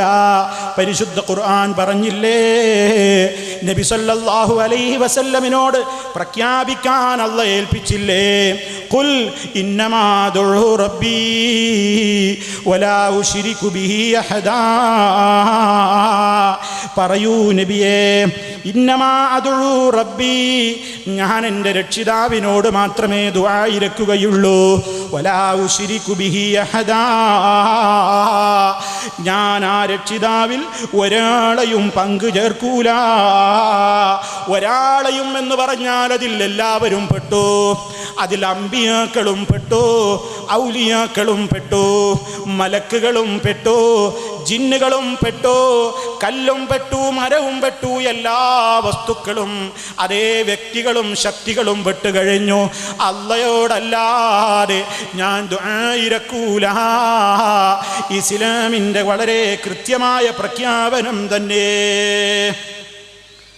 എവിടെ വെച്ചും നമ്മൾ പ്രയാസപ്പെട്ടുകൊണ്ട് വിളിച്ചാൽ നമ്മുടെ വിളി കേട്ട് ഉത്തരം ചെയ്യാൻ ഒരൊറ്റ ശക്തിയെ മുസ്ലിമേ നമുക്കുള്ളൂ. രണ്ടാമത്തൊരു ശക്തി നമുക്കില്ല. നമ്മുടെ കഴിവുകൾ അവസാനിച്ച് എല്ലാം നമ്മുടെ പ്രതീക്ഷകളറ്റ് നമുക്ക് പ്രതീക്ഷയർപ്പിക്കാവുന്ന മറ്റൊരു ശക്തി അല്ലാഹയല്ലാതെ ഒരു സ്ഥലത്തുമില്ല. അമ്മൻ യുജീബുൽ മുദ്തറ ഇദാ ദഅാഹു വയക്ഷിഫു സൂഅ വയജ്അലുകും ഖുലഫാഅൽ അർളി അഇലാഹും മഅല്ലാഹ് ഖലീലം മാ തദക്കറൂൻ. അതേ എടങ്ങേറായി കുടുങ്ങിയവൻ, പ്രയാസപ്പെടുന്നവൻ അവനെ അങ്ങ് വിളിക്കുമ്പോൾ ആ വിളി കേട്ട് ഉത്തരം ചെയ്യാൻ കഴിവുള്ള ഒരൊറ്റ ശക്തി, പ്രയാസത്തിൽ നിന്ന് നമ്മെ രക്ഷപ്പെടുത്താൻ കഴിവുള്ള ഒരേ ഒരു ശക്തി അല്ലാഹയല്ലാതെ ഉണ്ടോ? പടച്ച റബ്ബല്ലാതെ ഒരു സ്ഥലത്തും നമ്മെ രക്ഷിക്കുന്ന ഒരു ശക്തിയുമില്ല. അതല്ലേ നബി സല്ലല്ലാഹു അലൈഹി വസല്ലം പഠിപ്പിച്ചത്. ഏത് സ്ഥലത്ത് വെച്ചാണെങ്കിലും പരിശുദ്ധ ഖുർആൻ തന്നെ ചോദിച്ചില്ലേ, അമ്മൻ യഹ്ദീകും ഫീ ദുലുമാത്തിൽ ബർരി വൽ ബഹരി വമൻ യുർസിലു റിയാഹ ബുശ്റൻ ബൈന യദൈ റഹ്മതിഹി അഇലാഹും മഅല്ലാഹ് തആലല്ലാഹു അമ്മാ യുശ്രികൂൻ. എന്താണ് അല്ലാഹ് ചോദിക്കുന്നത്? കരയിലാവട്ടെ കടലിലാവട്ടെ അന്ധകാരങ്ങളിൽ പെട്ട് നിങ്ങൾ കഷ്ടപ്പെടുമ്പോ, കരയിൽ വെച്ച് നിങ്ങൾ ഇരുട്ടിൽ അകപ്പെട്ട് പ്രയാസപ്പെട്ടാലും, കടലിൽ വെച്ച് നിങ്ങൾ പ്രയാസപ്പെട്ടാലും നിങ്ങൾക്ക് വഴി കാണിച്ചു തരാൻ ആരുണ്ടോ? ആരാ ഉള്ളത്? ആരാണ് നിങ്ങൾക്ക് മഴയാകുന്ന അനുഗ്രഹത്തിൻ്റെ മുന്നോടിയായി സന്തോഷ വാർത്തയായിക്കൊണ്ട് കാറ്റുകളെ അയച്ചു തരുന്ന ശക്തിയും ആരുണ്ട്? ഇലാഹും അല്ലാ, അല്ലയോടൊപ്പം വല്ല ഇലാഹുമുണ്ടോ? ഇത് അല്ല നമ്മളോട് സംശയം ചോദിച്ചതല്ല. വേറെ ആരെങ്കിലും ഉണ്ടോ എന്ന് എന്നോടോ നിങ്ങളോടോ ലോകത്തൊരാളോടും സംശയം ചോദിച്ചതല്ല. മറിച്ച് റബ്ബതിലൂടെ നമുക്ക് പകർന്നു തരുന്നു. എവിടെ വെച്ചും നിന്റെ പ്രതീക്ഷകൾ അസ്തമിക്കുമ്പോൾ നിനക്ക് വരമേൽപ്പിക്കാവുന്ന, നിനക്ക് വിളിക്കാവുന്ന, നിനക്ക് സഹായം ചോദിക്കാവുന്ന, നിനക്ക് രക്ഷ തേടാവുന്ന, നിനക്ക് അവലംബിക്കാവുന്ന ഒരൊറ്റ ശക്തി മാത്രമേ ഈ ലോകത്തുള്ളൂ. അത് സർവശക്തനായ അല്ലാഹു റബ്ബുൽ ആലമീൻ. അവനല്ലാതെ നിനക്ക് തേടാൻ ഒരു ശക്തിയുമില്ല. അതാണ് നബി സല്ലല്ലാഹു അലൈഹി വസല്ലം ഇസ്ലാം പഠിപ്പിക്കുന്ന ബാലപാഠം പഠിപ്പിച്ചു കൊടുക്കുന്ന നേരത്ത് വരെ പറഞ്ഞതെന്താണ്? ഞാൻ ക്ഷണിക്കുന്നത് ഏകനായ അള്ളാഹുവിലേക്കാണ്. ആ അള്ളാന്റെ പ്രത്യേകത എന്താണ്? നിനക്ക് വല്ല ആപത്തും ബാധിച്ചിട്ട് നീ അവനെ അങ്ങ് വിളിച്ചാൽ നിന്റെ ആപത്തവൻ നീക്കിത്തരും. നീ എവിടെയെങ്കിലും പ്രദേശത്ത് ഒറ്റപ്പെട്ട് വഴിയറിയാതെ നീ തപ്പിത്തടഞ്ഞു പ്രയാസപ്പെട്ട് നീ അവനെ അങ്ങ് വിളിച്ചാൽ നിനക്കവൻ വഴി കാണിച്ചു തരും. വല്ലതും നിനക്ക് നഷ്ടപ്പെട്ടു പോയാൽ അതവൻ മടക്കിത്തരും. നിനക്ക് വല്ല വിപത്തും ബാധിച്ചിട്ട് നീ അവനോട് തേടിയാൽ, ക്ഷാമകാലത്ത് നീ അവനോട് ക്ഷേമത്തിന് തേടിയാൽ അവൻ നിനക്ക് ക്ഷേമം നൽകും. ഉൽപ്പന്നങ്ങൾ നൽകിക്കൊണ്ട് അവൻ നിന്നെ അനുഗ്രഹിക്കുമെന്ന് ഹബീബ് സല്ലല്ലാഹു അലൈഹി വസല്ലം ലോകത്തോട് പഠിപ്പിച്ച ആ അല്ലാഹയല്ലാതെ ഒരു ശക്തിയും മുസ്ലിമേ പടച്ച റബ്ബിനെ കൂടാതെ ഒരിടത്തും നമുക്ക് തേടാൻ ഒരൊറ്റ ശക്തിയും വേറെയില്ല. ഇതെല്ലാവരും പെട്ടു. എന്താ നമ്മുടെ വിശ്വാസം? സൃഷ്ടാവായ അല്ലാഹുവിന് പുറമേ ഏതൊരു സൃഷ്ടിയെ വിളിച്ചു പ്രാർത്ഥിക്കുന്നതും ഇസ്തിഗാസ നടത്തുന്നതും അത് മലക്കാവട്ടെ, ജിന്നാവട്ടെ, ആരാവട്ടെ, ശിർക്ക് തന്നെയാണ്.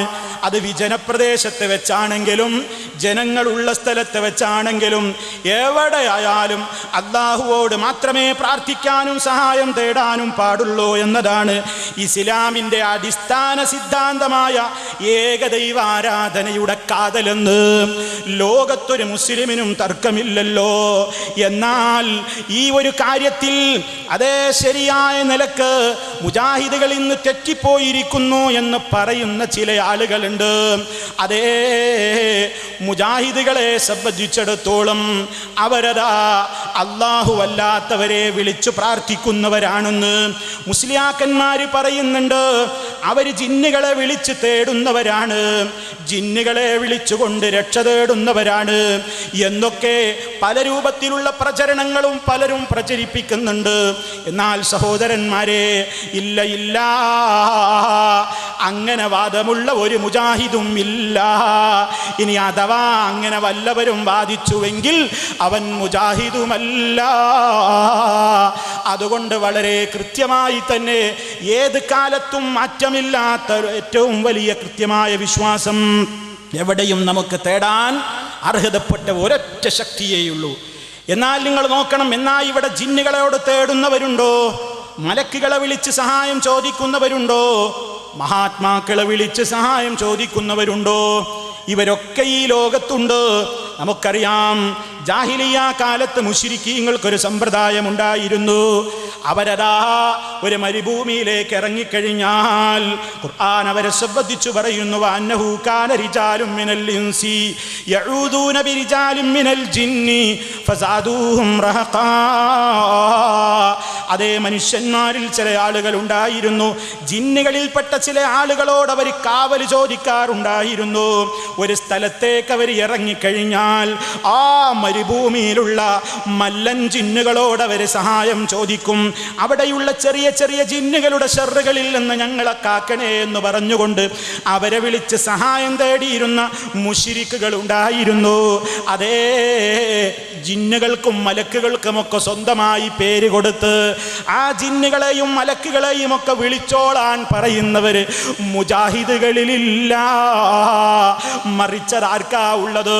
മുജാഹിദുകളുടെ പേരിൽ അങ്ങനെ പറഞ്ഞിട്ട് ആഘോഷം നടത്തിയിട്ട് മുജാഹിദുകൾ അതാ 8ാം സംസ്ഥാന സമ്മേളനമായപ്പോഴേക്ക് 8 കഷ്ടമായി എന്ന് പെരുമ്പറ പറയുന്ന ചില അഹ്സനിമാരുണ്ട്. അതുപോലെ തന്നെ പലരുമുണ്ട്. അവരൊക്കെ അംഗീകരിക്കുന്ന പുസ്തകമാണിത്. ആ പുസ്തകത്തിൽ നമുക്ക് കാണാം അതേ കുറെ ജിന്നുകളുടെ പേര് പഠിപ്പിക്കുന്നു. ഓരോ ദിവസവും വിളിക്കേണ്ട ജിന്നിന്റെ പേര് പറയുന്നുണ്ട്, മലക്കിന്റെ പേര് പറയുന്നുണ്ട്. കേട്ടോളൂ, പെട്ടെന്നൊന്ന് കേട്ടോളൂ. ഞായറാഴ്ചത്തെ മലക്കിന്റെ പേരെന്താണ്? റൂഖയായിൽ അലൈഹിസ്സലാം. ആർക്കെങ്കിലും പരിചയമുണ്ടോ?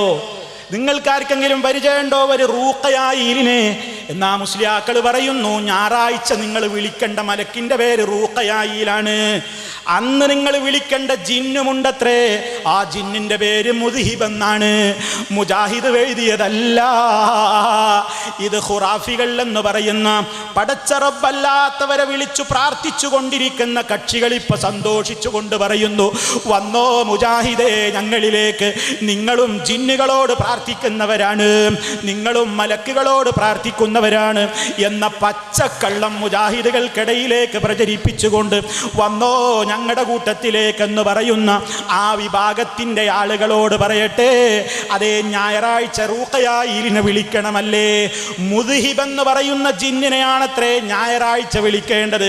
തിങ്കളാഴ്ചത്തെ മലക്കിൻ്റെ പേര് ജബ്രായീൽ അലൈഹിസ്സലാം, അന്നത്തെ ജിന്നിൻ്റെ പേര് അബിയല്, ചൊവ്വാഴ്ചത്തെ മലക്കിന്റെ പേര് യാ സംസമായിൽ അലൈഹിസ്സലാം, അന്നത്തെ ജിന്നിന്റെ പേര് അഹ്മർ, ബുധനാഴ്ചത്തെ മലക്കിന്റെ പേര് മീകായിൽ അലൈഹിസ്സലാം, അന്നത്തെ ജിന്നിന്റെ പേര് ബർഖാൻ, വ്യാഴാഴ്ചത്തെ മലക്കിന്റെ പേര് സർഫയായിൽ അലൈഹിസ്സലാം, അന്നത്തെ ജിന്നിന്റെ പേര് ശംഹൂറഷ്, വെള്ളിയാഴ്ചത്തെ മലക്കിന്റെ പേര് ഐനായിൽ അലൈഹിസ്സലാം, അന്നത്തെ ജിന്നിന്റെ പേര് സൗബഅത്ത്, ശരിയാഴ്ച മലക്കിന്റെ പേര് കിസ്ഫയായിൽ അലൈഹിസ്സലാം, അന്നത്തെ ജിന്നിന്റെ പേര് മൈമൂനയല്ല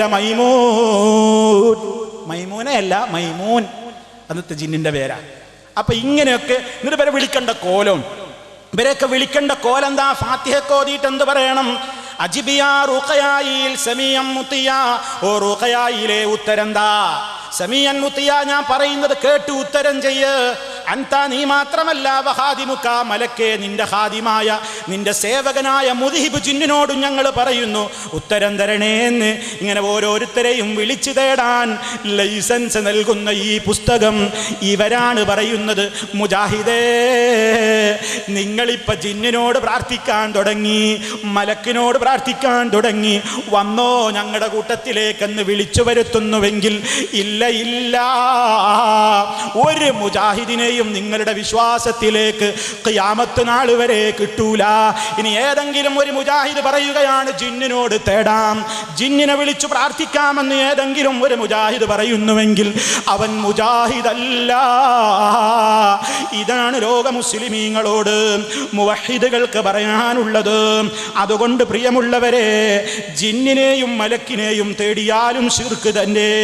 ഇനി അതാ മഹാത്മാരെ വിളിച്ചു തേടുന്നു, മഹത്തുക്കളെ വിളിച്ചു തേടുകയാണ്.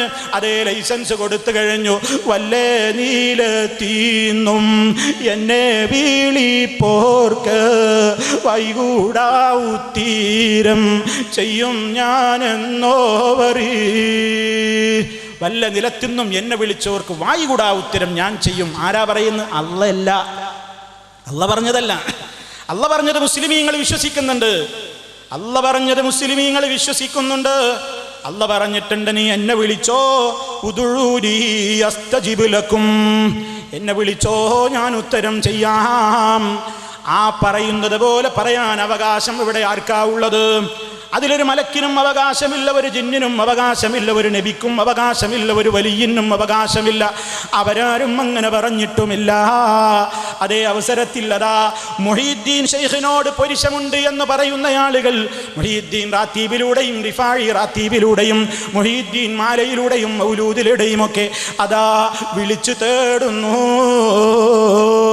അതേ എന്നെ രക്ഷിക്കണേ, യാ സയ്യിദി സനദി ഗൗസി വയാ മദദി കുല്ലി ലഖീറൻ അലൽ അഅദാഇ ബിൽ മദദി മുജീറൽ ഇർളി വഖുദ് ബിയദി മദാ മുദദി ഖലീഫത്തല്ലാഹി ഫീനാ മുഹിയദ്ദീനി. മുഹീദ്ദീൻ ശൈഖേ, എനിക്ക് രക്ഷ തരണം, എന്നെ സഹായിക്കണം, എനിക്ക് അവലംബം തരണം, ശത്രുക്കൾക്കെതിരെ അങ്ങ് എന്നെ സഹായിക്കണേ. അങ്ങനെ മുഹീദ്ദീൻ ശൈഖിനെ വിളിച്ചവരെ ഹാളിറാക്കും. അങ്ങനെ ഹാളിറാക്കാണ്, വിളിച്ച് വിളിച്ച് വിളിച്ച് തങ്ങൾ ഇവിടെ ഹാളിറാവുന്നതാണ്. അങ്ങനെ അങ്ങോട്ട് ചൊല്ലി ചൊല്ലി ഹാളിറാക്കും. ഹാളിറോ ഹാളിറോ ഇമ്മജിലിസിൽ ഹാളിറോ അംബിയ കുല്ലും ഹാളിറോ ഔലിയ കുല്ലും ഹാളിറോ. സർവ അംബിയാക്കളെയും ഔലിയാക്കളെയും ശുഹദാക്കളെയും മുഴുവൻ വിളിച്ചുകൊണ്ട് ഹാളിറാക്കി നിർത്തിയിട്ട് അതേ അവരൊക്കെ വന്നുപോയി. നമ്മുടെ വിളിപ്പാടകലെ വിളിച്ചാൽ അവർ വിളിപ്പുറ ഉത്തരം നൽകുമെന്ന് വിശ്വസിച്ചുകൊണ്ട് അതേ മഹാത്മാക്കളെ വിളിച്ചു തേടുകയാണ്. പടച്ച റബ്ബദാ പൊറുക്കാത്ത പാതകമാണ് ചെയ്തുകൊണ്ടിരിക്കുന്നത്. ഏത് പ്രതിസന്ധിയിലും മുസ്ലിമിന് വിളിക്കാനുള്ളത് അല്ലാഹനെയല്ലേ? അല്ലാഹനല്ലാതെ വിളിക്കാണ്ടോ? എന്നാ ഓരോ പ്രശ്നത്തിനും വിളിക്കാൻ പറയുന്നത് ആരെയാണ്? കണ്ടോ, നാഗം കടിക്കുവാൻ വരുമ്പോൾ നാമത്തെ നവലൂകിൽ കൊത്താതെ ഓടുന്നതെന്നോവർ. പാലക്കാടിനടുത്ത മഞ്ഞക്കുളം എന്ന പേരുള്ള ഒരു ദർഗയുണ്ട്. മഞ്ഞക്കുളത്തൊരു കബറുണ്ട്. ആ കബറിലുള്ളയാൾ ഹുസൈൻ എന്നോരാണ്. അങ്ങനെ മഞ്ഞക്കുളത്ത് ഹുസൈൻ എന്നോരെയാണ് വിളിക്കേണ്ടത്. എന്തിന്? നാഗം കടിക്കുവാൻ വരുമ്പോൾ നാമത്തെ അതേ നവലൂകിൽ കൊത്താതെ ഓടുന്നതെന്നോവറി. പാമ്പ് കൊത്താൻ വരുമ്പോ യാ ഹുസൈൻ മഞ്ഞക്കുളം ഒറ്റ വിളി അങ്ങ് വിളിച്ചാ പാമ്പതാ പോകുന്നു. പാമ്പ് പോകും. അള്ളാന്റെ റസൂല് പഠിപ്പിച്ചോ? അള്ളാന്റെ റസൂല് പഠിപ്പിച്ചോ? പാമ്പ് കൊത്താൻ വരുമ്പോ ബദരീങ്ങളെ പാമ്പ്, റിഫായി പാമ്പ്. ഇങ്ങനെ എന്താ ഇനി അഥവാ കടിച്ചാൽ തന്നെ എന്താ റിഫായി മാലിനി പറഞ്ഞത്? റിഫായി ഷെയ്ഖാണ് പാമ്പിന്റെ സ്പെഷ്യലിസ്റ്റ്. അവർക്ക് ഓരോന്നിനും ഓരോ സ്പെഷ്യലിസ്റ്റ് ആണല്ലോ. ശ്വാസം മുട്ടുണ്ടെങ്കിൽ ഇന്ന ദർഗയിലാ പോകേണ്ടത്, പാമ്പ് കടിച്ചാൽ ഇന്ന ദർഗയിലാ പോകേണ്ടത്, പ്രസവവേദന ഉണ്ടോ അതിന് വേറെയാ ചെല്ലേണ്ടത്. ഇങ്ങനെ ഓരോന്നിനും സ്പെഷ്യലിസ്റ്റുകളാണ് ദർഗകളും മക്കാമുകളും ഒക്കെ. അപ്പൊ റിഫായി മാലയിൽ തന്നെ പറയണത് എന്താ? എൻ്റെ മുരീദേ പേരും പാമ്പ് തീണ്ടുകിൽ എന്നും വിഷമില്ല എന്ന് പറഞ്ഞോവർ. എൻ്റെ മുരീദിനെ പെരുമ്പാമ്പ് കടിച്ചാൽ വിഷമല്ല. പെരുമ്പാമ്പിന് പണ്ടേ വിഷമില്ലല്ലോ. ഉണ്ടോ? പെരുമ്പാമ്പിന് ഭയങ്കര വിഷമുണ്ടോ? നിങ്ങൾ കണ്ടിട്ടില്ലേ ആൾക്കാർ പത്രത്തിലൊക്കെ ഒരു ഗ്രാമത്തിലെ ചെറുപ്പക്കാർ പെരുമ്പാമ്പിനെ പിടികൂടി എല്ലാവരും കൂടി താങ്ങി നിർത്തിയിട്ട് ഫോട്ടോ ഒക്കെ പോസ്റ്റ് ചെയ്യും. എന്താ അത്ര ധൈര്യം? കടിച്ചാൽ ഒന്നും പറ്റൂല. പെരുമ്പാമ്പിന് പണ്ടേ വിഷമല്ല. ഇവര് കാര്യമായിട്ട് പറയണേ എൻ്റെ മുരീദേ പെരുമ്പാമ്പ് തീണ്ടുകിൽ എന്നും വിഷമില്ല എന്ന് പറഞ്ഞോവർ. അതിലാകുള്ളൊരു സത്യത, ഇതിലാകുള്ളൊരു സത്യത. പെരുമ്പാമ്പ് പിടിച്ചാൽ എന്തായാലും പക്ഷം ഉണ്ടാവില്ല. അപ്പോൾ ഒരു സഖാഫി പറഞ്ഞു, അത് മൗലൈമാരെ നിങ്ങൾക്ക് മനസ്സിലാകായിട്ടാണ്. പെരുമ്പാമ്പ് എന്നാണ് ഞങ്ങൾ ഉദ്ദേശിച്ചത്, പെരും പ്ലസ് പാമ്പ്, വലിയ പാമ്പ് എന്നാണ്. എന്നാൽ അങ്ങനെ പറഞ്ഞൂടെ? എന്നാൽ പിന്നെ അങ്ങനെ പറഞ്ഞാൽ പോരെ? അപ്പം ഇങ്ങനെ ഓരോരുത്തരും ഓരോ സ്പെഷ്യലിസ്റ്റുകളെ കൊണ്ടുവന്ന് ഇവിടെ പാലക്കാട് ഭാഗത്തുള്ള സ്പെഷ്യലിസ്റ്റാണ് മഞ്ഞക്കുളം ഹുസൈൻ. അതുകൊണ്ടാണ് പാമ്പ് പിടിക്കാൻ വരുമ്പോൾ അള്ളാഹ് നല്ല വിളിക്കണ്ടേ, ഇവിടെ മഞ്ഞക്കുളം ഹുസൈൻ വിളിക്കണം. ഇനിയോ ദാഹം വീശപ്പോ കൊടുമാ തളർച്ചയോ തടിയിൽ മറലോ ജിൻ ശൈത്താൻ ചതിയാലോ ദേഹം വാലഞ്ഞോരി പേരിനെ ചൊല്ലുകിൽ തീരും മൂനമേ ശീഫയാകും എന്നോവർ. ദാഹം തോന്നുമ്പോൾ ബദരീങ്ങളെന്ന് വിളിക്കാൻ, വിശപ്പ് തോന്നുമ്പോൾ ബദരീങ്ങളെ വിശക്കുന്നെന്ന് പറയാൻ, തടിയിൽ വല്ല ജിന്നോ ശൈത്താനോ കൊണ്ടോ രോഗമുണ്ടോ ബദരീങ്ങളെന്ന് വിളിക്കാൻ, ദേഹം വലഞ്ഞോ എന്നാൽ ബദരീങ്ങളെന്ന് വിളിച്ചാൽ വിളി തീരും മുന്നേ ശിഫയാകും എന്നോവർ. ആര് പഠിപ്പിച്ചതാടോ ഇത്? ഇതാര് പഠിപ്പിച്ചതാ? ബദരീങ്ങളുടെ നേതാവ് അഷ്റഫുൽ ഖൽഖ് സല്ലല്ലാഹു അലൈഹി വസല്ലമാണ്. അവിടുത്തെ സ്വഹാബത്തിന് രോഗമുണ്ടായപ്പോൾ നബി തങ്ങളെ വിളിക്കാൻ പറഞ്ഞിട്ടുണ്ടോ? മഹാനായ ഇബ്രാഹിം അലൈഹിസ്സലാം എന്ന് പറയുന്ന നേതാവില്ലേ, ആ നേതാവ് റബ്ബിനെ പരിചയപ്പെടുത്തിയത് എന്താണ്? വഇദാ മരിളതു ഫഹുവ യശ്ഫീൻ, ഞാൻ രോഗിയായാൽ എനിക്ക് ശിഫ നൽകുന്നവൻ അല്ലാഹ് തന്നെ. ഒരു രോഗിയുടെ അടുത്ത് പോകുമ്പോൾ എന്താ നമ്മൾ പറയാ? ഒരു രോഗിയുടെ അടുത്ത് പോകുമ്പോൾ രോഗിയുടെ അടുത്ത് കൈവച്ചിട്ട് എന്താ നമ്മൾ പ്രാർത്ഥിക്കുക? അല്ലാഹുമ്മ റബ്ബന്നാസ് അദ്ഹിബിൽ ബഅസ ഇശ്ഫി അൻത ശാഫി ലാ ശിഫാഅ ഇല്ലാ ശിഫാഉക ശിഫാഅൻ ലാ യുഗാദിറു സഖമാ. ജനങ്ങളുടെ രക്ഷിതാവായ അല്ലാഹുവേ, പ്രയാസങ്ങളെ നീക്കിക്കളയണേ അല്ലാ, ശിഫ നൽകണേ അല്ലാ. കാരണം നീയാണ് ശിഫ നൽകുന്നവൻ, നിന്റെ ശിഫയല്ലാതെ ഒരു ശിഫയുമില്ല. ഇതല്ലേ നമ്മൾ ദുആ ചെയ്യേണ്ടത്, ചെയ്തുകൊണ്ടിരിക്കുന്നത്. അപ്പൊ രോഗം വരുമ്പോ ബദരീങ്ങളെ എന്ന് വിളിക്കാൻ ബദരീങ്ങളുടെ നേതാവ് പറഞ്ഞിട്ടുണ്ടോ? ബദരീങ്ങൾ പറഞ്ഞിട്ടുണ്ടോ? ഇല്ല. ഇനിയോ കടം വന്നാ എന്താ വേണ്ടത്? അല്ലൽ മീഗന്ധേ കാടത്തിൽ അകപ്പെട്ടോർ അസുമാവൂരത്താൽ കാടം വീടും എന്നോവർ. പ്രയാസമുള്ള കടബാധ്യതയിൽ നിങ്ങൾ പെട്ടുകഴിഞ്ഞാ ബദരീങ്ങളെ ബദരീങ്ങളെ എന്ന് വിളിച്ചു കഴിഞ്ഞാൽ കടം വീടുമെന്നല്ലേ ഇതിൽ പറയുന്നത്? പുന്നാര നേതാവ് മുത്തു മുസ്തഫ സല്ലല്ലാഹു അലൈഹി വസല്ലമ കടമുള്ള മനുഷ്യനോടെന്താ പറഞ്ഞത്? നീ എന്നെ വിളിച്ചോ, ഞാൻ ബദരീങ്ങളെ നേതാവാണ്, എന്നെ വിളിച്ചോ. അതല്ലെങ്കിൽ ബദരീങ്ങളെ നീ വിളിച്ചോളണം എന്നല്ല. സങ്കടത്തോടെ ദുഃഖിച്ചിരിക്കുന്ന ഒരു സഹാബിയോട് നബി തങ്ങൾ ചോദിക്കുന്നു, എന്താ നിന്റെ പ്രയാസം, എന്താ നിന്റെ വിഷമം? നബിയെ, കടക്കണിയിൽ ഞാൻ പെട്ടുപോയി, കടം കൊണ്ട് ഞാൻ വലഞ്ഞിരിക്കുന്നു. അള്ളാന്റെ റസൂൽ എന്താ പഠിപ്പിച്ചു കൊടുത്തത്? അല്ലാഹുമ്മ ഇന്നി അഊദു ബിക മിനൽ മഅ്സമി വൽ മഗ്റം. കടബാധ്യതയിൽപ്പെട്ട് കഷ്ടപ്പെടുന്നതിൽ നിന്ന് റബ്ബേ നിന്നോട് ഞാൻ കാവൽ ചോദിക്കുന്നു. അല്ലാഹുമ്മ ഇന്നി അഊദു ബിക മിനൽ ഹമ്മി വൽ ഹസൻ വഅഊദു ബിക മിനൽ അജ്സി വൽ കസൽ വഅഊദു ബിക മിനൽ ജുബ്നി വൽ ബുഖൽ വഅഊദു ബിക മിൻ ഗലബത്തിദ് ദൈൻ. കടം വന്ന് ബുദ്ധിമുട്ടുന്ന പ്രശ്നത്തിൽ നിന്ന് ഞാൻ നിന്നോട് കാവൽ തേടുന്നു. ഇതല്ലേ നബി സല്ലല്ലാഹു അലൈഹി വസല്ലം പഠിപ്പിച്ചു കൊടുത്തത്. അതെ, അതിന്നൊക്കെ മാറി ഞങ്ങൾ സുന്നികളാന്ന് പറയുന്ന ആളുകൾ, ഞങ്ങൾ ഹബീബിനോട് സ്നേഹമുള്ളവരാണെന്ന് പറയുന്നവർ, ഞങ്ങൾ സുന്നത്ത് ജമാഅത്തിന്റെ ആളുകളാണെന്ന് പറയുന്നവർ പാമ്പ് കടിക്കാൻ വരുമ്പോൾ അല്ലാഹനെയല്ല വിളിക്കാൻ പറയുന്നത്. അതേ, രോഗം വന്നാൽ പടച്ച റബ്ബിനെയല്ല വിളിക്കാൻ പറയുന്നത്. കടക്കണിയിൽപ്പെട്ടാൽ രക്ഷ തേടാൻ റബ്ബിനോടല്ല അവർ പഠിപ്പിക്കുന്നത്. മറിച്ച് അവിടെയൊക്കെ സൃഷ്ടികളായ മറ്റുള്ളവരെ വിളിച്ച് തേടാനാണ് പറയുന്നത്. അതുകൊണ്ട് മുജാഹിദുകളെ സംബന്ധിച്ചിടത്തോളം അല്ലാഹു എന്ന് പറയുന്ന ഒരൊറ്റ ശക്തി, നമ്മുടെ കഴിവുകൾ അവസാനിക്കുന്ന ഒരു സ്ഥലത്ത് എവിടെ വെച്ചാണെങ്കിൽ, ഞാൻ നേരത്തെ പറഞ്ഞില്ലേ, നമ്മുടെ കഴിവുകൾ അങ്ങോട്ട് അവസാനിച്ചു കഴിഞ്ഞാൽ ഇനി നമുക്ക് വിളിക്കാവുന്ന അവലംബിക്കാവുന്ന പവറുള്ള ഒരൊറ്റ ശക്തിയേ ഉള്ളൂ. അവിടെ മലക്കുമില്ല, ജിന്നുമില്ല, അമ്പിയാക്കളുമില്ല, ഔലിയാക്കളുമില്ല, ആരുമില്ല, അല്ലാഹു മാത്രം. അതാണ് വളരെ കൃത്യമായി ഇസ്ലാമിൻ്റെ വിശ്വാസം. ആ വിശ്വാസത്തിലൂടെയാണ് മുസ്ലിം പോകുന്നത്. അതാണ് നമ്മുടെ നിസ്കാരത്തിൽ നമ്മൾ പറഞ്ഞുകൊണ്ടിരിക്കുന്നത്. അതേ റബ്ബേ, ഇന്ന സ്വലാത്തി വനുസുഖി വമഹ്യായ വമമാതി ലില്ലാഹി റബ്ബിൽ ആലമീൻ. ഓ ഉമ്മമാരെ, സഹോദരന്മാരെ, നിസ്കരിക്കാൻ നിന്നിട്ട് നമ്മളിത് കേവലം അങ്ങ് പറഞ്ഞു വിട്ടാൽ മതിയോ? റബ്ബേ, നിനക്ക് വേണ്ടിയേ ഞാൻ നിസ്കരിക്കൂ, നിനക്ക് വേണ്ടിയേ ഞാൻ അറവ് നടത്തൂ. അതേ, പടച്ച റബ്ബല്ലാത്തവർക്ക് വേണ്ടി അറുക്കുന്ന കാലമല്ലേ. ദുൽഹജ്ജ് മാസത്തിൽ പോലും ഉലൂഹിയത്തിനെ കുറിച്ച് പോലും പലർക്കും വിവരമില്ല. എന്നാലോ സയ്യിദ് മദനിയുടെ ദർഗയിലേക്ക് ആട്ടിനെ നേർച്ചയാക്കിയിട്ട് ആടറുക്കുന്നത് പലർക്കും അറിയാം. മഖാമിലേക്ക് ആടിനെ നേർച്ചയാക്കുന്നു. ഉള്ളാളത്തെ ഉറൂസിന് അതാ നൂറുകണക്കിന് ആടുകളെ അറുക്കുന്നു. അറുക്കുന്നത് ഒരുപക്ഷെ ബിസ്മില്ല ചൊല്ലിയിട്ടാവാം, അതുകൊണ്ട് കാര്യമായില്ല. ഈ ആടറുക്കുന്നത് എന്തിനാ?